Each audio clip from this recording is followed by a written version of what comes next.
नमस्कार. अंबानगरी बातमीपत्रात आपलं मनपूर्वक स्वागत. अमरावती आणि परिसरातील काही ताज्या घटनांसह मी विवेक. बातमीपत्रात प्रारंभी एक नजर ठळक बातम्यांवर.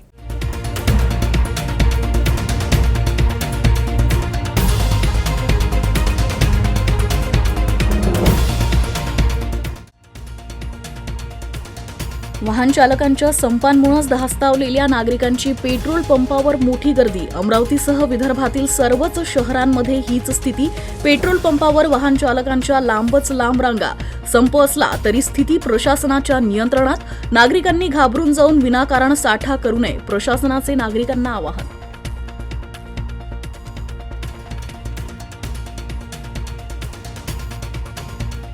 दिगंबर सकल जैन समाजाची भव्य पदयात्रा. अमरावती भातकुली दरम्यान काढण्यात आली भव्य यात्रा. पदयात्रेत जैन समाजातील अनेक संतांची उपस्थिती.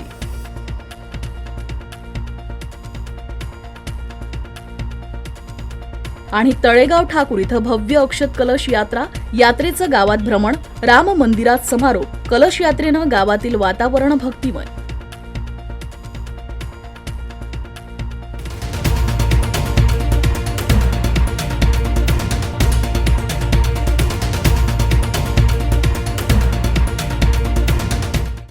आणि आता सविस्तर वृत्त. सध्या सुरू असलेल्या संपामुळे अमरावती शहरात देखील पेट्रोल पंपांवर मोठी गर्दी पाहायला मिळाली, तर कित्येक पेट्रोल पंपांवर पेट्रोल साठा संपल्याचे फलक लागल्याचंही दिसून आलं.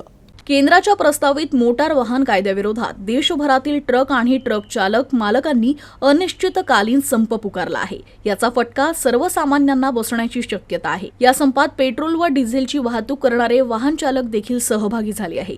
परिणामी इंधन संपण्याच्या शक्यतेनं सोमवारी रात्रीपर्यंत शहरातील पेट्रोल पंपावर दुचाकी स्वारांनी एकच गर्दी केली होती.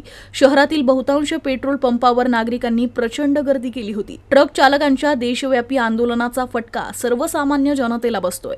ट्रक चालकांच्या संपामुळे इंधन वाहतूक थांबली आहे.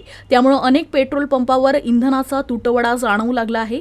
यातच काही पेट्रोल पंपावर इंधन नसल्याचं चित्र निर्माण झालं आहे.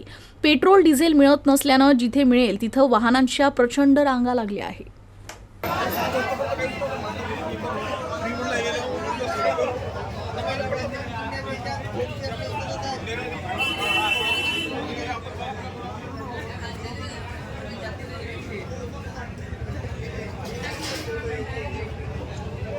वाहन चालक संघटनांनी देशव्यापी पुकारलेल्या संपाचा फटका एसटी विभागाला देखील बसत आहे. अमरावती विभागातून आंतरराज्य वाहतूक करणाऱ्या 10 फेऱ्यांची वाहतूक देखील खोळंबली आहे. या संपामुळे विभागाला मोठा आर्थिक फटका बसतो आहे. अमरावती विभाग से एसटी बसें यात्रियों को खंडवा, इंदौर, बुरहानपुर, मुल्ताई, छिंदवाड़ा, भोपाल, बैतूल और मध्य प्रदेश के अन्य स्थानों तक जाती है. लेकिन केंद्र सरकार के नए हिट एंड रन कानून के खिलाफ भारी वाहनों और ट्रांसपोर्टरों की हड़ताल की वजह से अब एसटी की बस सेवा पर भी असर होने लगा है. केंद्र सरकार से नए कानून को रद्द करने की मांग को लेकर शुरू इस हड़ताल के कारण राज्य परिवहन महामंडल की अंतर्राज्यीय परिवहन सेवाएं बाधित हो गई है. अमरावती मंडल से मध्य प्रदेश जाने वाली करीब 10 बसें प्रभावित हुई है, जिससे सबसे ज्यादा आम आदमी परेशान हो रहा है.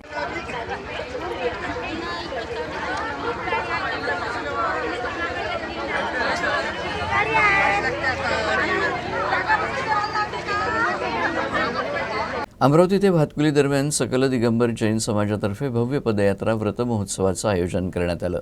या पदयात्रेमध्ये 47 रथ बनवण्यात आले होते. या पदयात्रेत लेझिम पथक, कलश पथक, विविध रथ हे आकर्षणाचं केंद्र ठरले. यात हजारोंच्या संख्येनं जैन बांधव सहभागी झाले होते. या पदयात्रेत 47 रथ बसवण्यात आले होते. यावर इंद्रायणी विराजमान होते. तसेच 9 डीजे लेझिम पथके, ढोल पथक, दांडिया पथक, 500 ध्वजधारक, 201 महिला कलश, 24 तीर्थकार, 24 संदेश देणारे फलक, 100 छत्री तसेच जवळपास 4 ते 5 हजार भाविक यात सहभागी झाले होते. या पदयात्रेकडे पश्चिम विदर्भातील सर्वात मोठी पदयात्रा म्हणून बघितलं जातं. अमरावती ते भातकुली या मार्गावर जैन भाविकांची आतापर्यंत एकही पदयात्रा निघाली नव्हती. मात्र पूज्य सागरजी महाराज आणि एकल श्री 105 धैर्य सागरजी महाराज यांच्या पावन स्पर्शानं तसेच जय जय गुरुदेव आदिनाथ भगवान यांच्या जयघोषांनी संपूर्ण भातकुली परिसर दणाणून गेला. अमरावती ते भातकुलीपर्यंत जवळपास 2000 लोकांनी भव्य रॅली काढली होती. तर शुक्रवारी जैन मंदिरात सिद्धचक्र विधान मंडळाचे 5 दिवसीय कार्यक्रमाचं आयोजन करण्यात आलं होतं.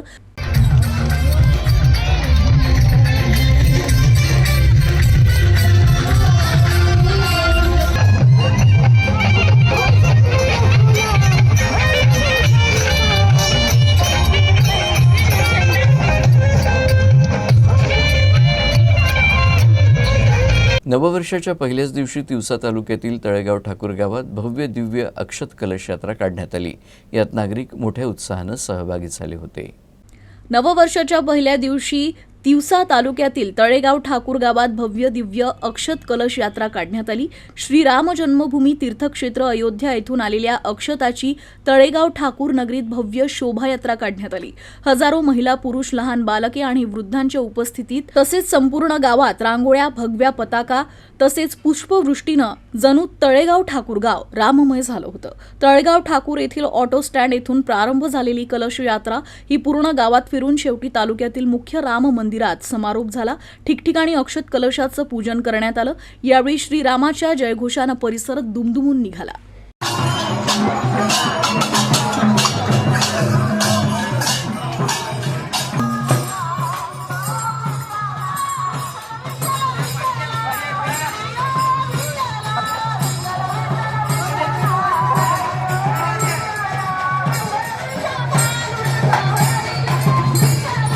राज्यसभा खासदार आणि भाजपचे अमरावती जिल्हाध्यक्ष डॉक्टर अनिल बोंडे यांच्या जनसंपर्क कार्यालयात अमरावती ग्रामीण विभागातील पदाधिकाऱ्यांची कोर कमिटी बैठक पार पडली. या बैठकीत आगामी लोकसभा आणि विधानसभा निवडणुकीच्या अनुषंगानं चर्चा करण्यात आली. आगामी लोकसभा व विधानसभा निवडणुकीच्या पार्श्वभूमीवर केंद्रीय व प्रदेश भाजपतर्फे कार्यक्रमाची प्रभावी अंमलबजावणी करण्यासाठी अमरावती ग्रामीण भाजपनं कंबर कसली आहे. राज्यसभा खासदार तथा भाजप जिल्हाध्यक्ष डॉक्टर अनिल बोंडे यांच्या नेतृत्वात केंद्रीय व राज्य पातळीवर कार्यक्रमांची प्रभावी अंमलबजावणी करण्यात येत आहे. त्या अनुषंगानं डॉक्टर अनिल बोंडे यांच्या अध्यक्षतेखाली त्यांच्या जनसंपर्क कार्यालयात महत्त्वपूर्ण पदाधिकाऱ्यांची बैठक पार पडली. बैठकीत आगामी कार्यक्रमाच्या अनुषंगानं मंथन करण्यात आलं. यानंतरच्या बातम्या थोड्याच वेळात. Gold silver update. Trimurti gold and silver house. शुद्धता ही परंपरा. गोल्ड एवं सिल्वर के निर्माता एवं विक्रेता 1968 से आपकी सेवा में. हमारा पता सराफा बाजार अमरावती.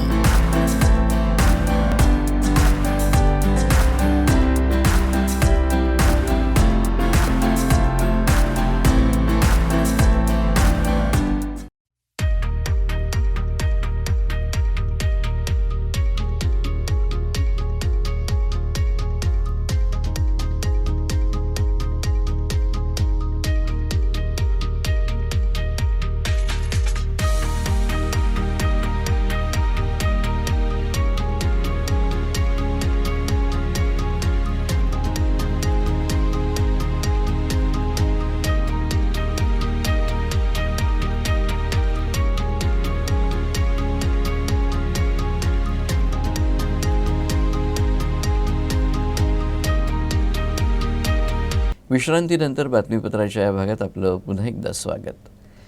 हवामान बदलानं मागील वर्षी संत्र्याची गळती होऊन उत्पादकांचं कोट्यावधींचं नुकसान झालं. मात्र 6 महिन्यांपासून विमा कंपन्यांकडून शेतकऱ्यांना परतावाही देण्यात आलेला नाही. त्यामुळे स्वाभिमानी शेतकरी संघटनेच्या नेतृत्वात शेतकऱ्यांनी जिल्हा अधीक्षक कृषी अधिकारी यांच्या कार्यालयात ठिय्या देत भजन आंदोलन केलं. प्रधानमंत्री पीक विमा योजनेअंतर्गत पुनर्विचार हवामानावर आधारित फळपीक विमा योजनेत गेल्या वर्षी आंबिया बहरासाठी 67 महसूल मंडळात 3,515 संत्रा उत्पादक शेतकऱ्यांनी 3.99 कोटी रुपयांचा भरणा करून 3,318 हेक्टरचा विमा काढला होता. हवामान बदलानं संत्र्यांचं मोठं नुकसान झाल्यानंतरही शेतकऱ्यांना पीक विमा कंपनीतर्फे परतावा देण्यात आला नाही. त्यामुळे कंपनीविरुद्ध गुन्हे दाखल करण्याची मागणी संघटनेचे जिल्हाध्यक्ष अमित अढाऊ आणि प्रवीण मोहोड यांनी जिल्हा अधीक्षक कृषी अधिकारी राहुल सातपुते यांच्याकडे केली आहे. दरम्यान या कार्यालयात जमिनीवर बसून ठिय्या देत संघटनेच्या पदाधिकाऱ्यांनी भजन केलं आणि कंपनी विरोधात नारेबाजी केली. भीक मागणे से क्या डरना, से क्या डरना, ये हक तो कास्तकार का फिर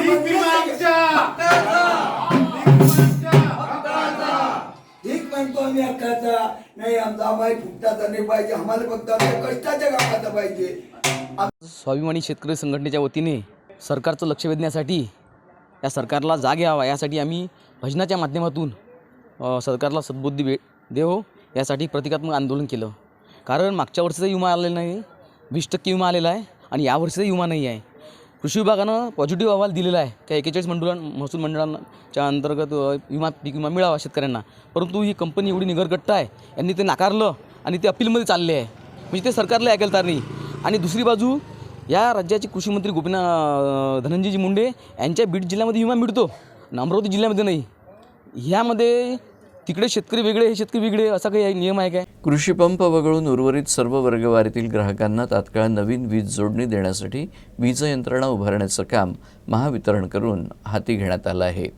त्यामुळे वीज ग्राहकांना तात्काळ नवीन वीज जोडणी उपलब्ध होणार असल्याचा दावा महावितरण विभागानं केला आहे.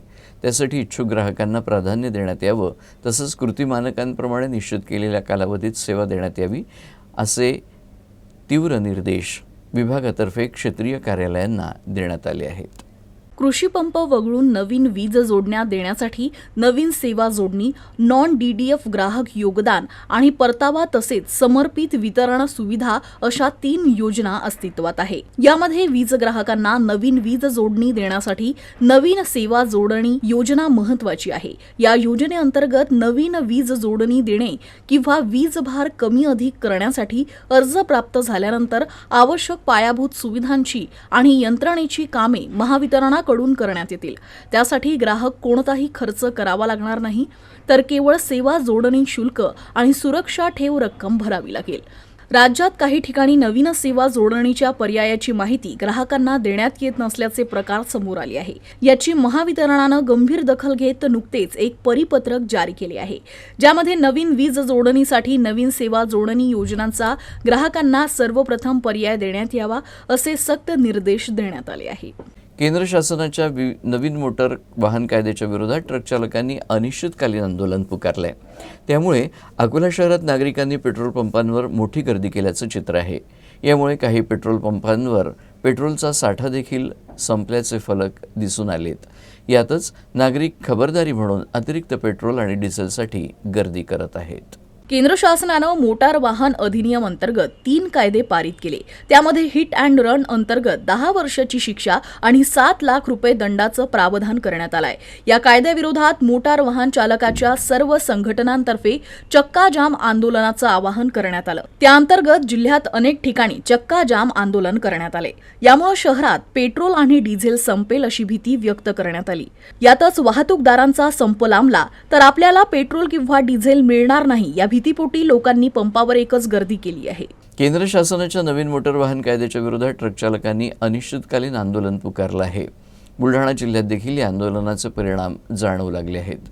शेगाव शहरात पेट्रोल आणि डिझेल संपले या भीतीमुळे नागरिकांनी पेट्रोल पंपांवर गर्दी केल्याचं चित्र आहे.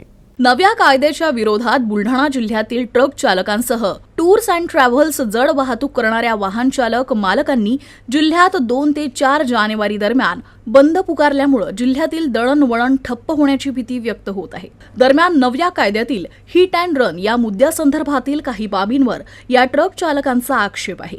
दरम्यान या बंदची चाहूल लागल्यामुळे शेगाव शहरातील पेट्रोल पंपावर वाहन चालकांची एकच गर्दी निर्माण झाली आहे. तर दुसरीकडे बुलढाणा जिल्ह्यातील ट्रक टूर्स अँड ट्रॅव्हल्सच्या विविध संघटनांच्या वतीनं बुलढाणा गाठून प्रशासनास नव्या कायद्याला विरोध करत निवेदन सादर करत बंद पुकारण्याचं स्पष्ट केलं आहे. अकोला शहरातील तोष्णीवार लेआउट भागात एका विद्यार्थ्याची निर्घृण हत्या करण्यात आली.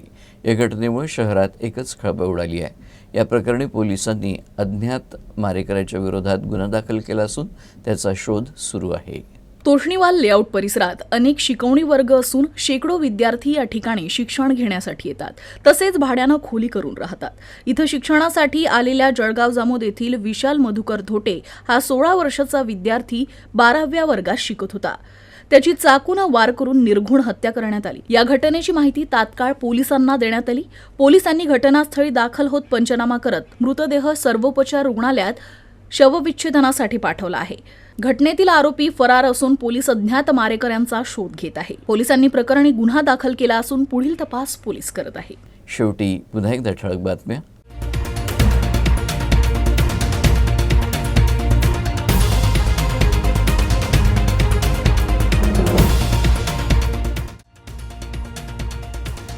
वाहन चालकांच्या संपांमुळेच धास्तावलेल्या नागरिकांची पेट्रोल पंपावर मोठी गर्दी. अमरावतीसह विदर्भातील सर्वच शहरांमध्ये हीच स्थिती.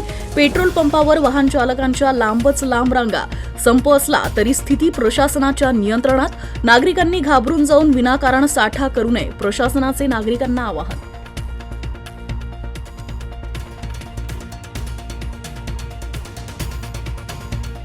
दिगंबर सकल जैन समाजाची भव्य पदयात्रा. अमरावती भातकुली दरम्यान काढण्यात आली भव्य यात्रा. पदयात्रेत जैन समाजातील अनेक संतांची उपस्थिती.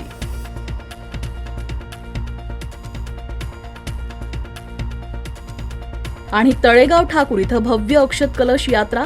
यात्रेचं गावात भ्रमण. राम मंदिरात समारोप. कलश यात्रेनं गावातील वातावरण भक्तिमय.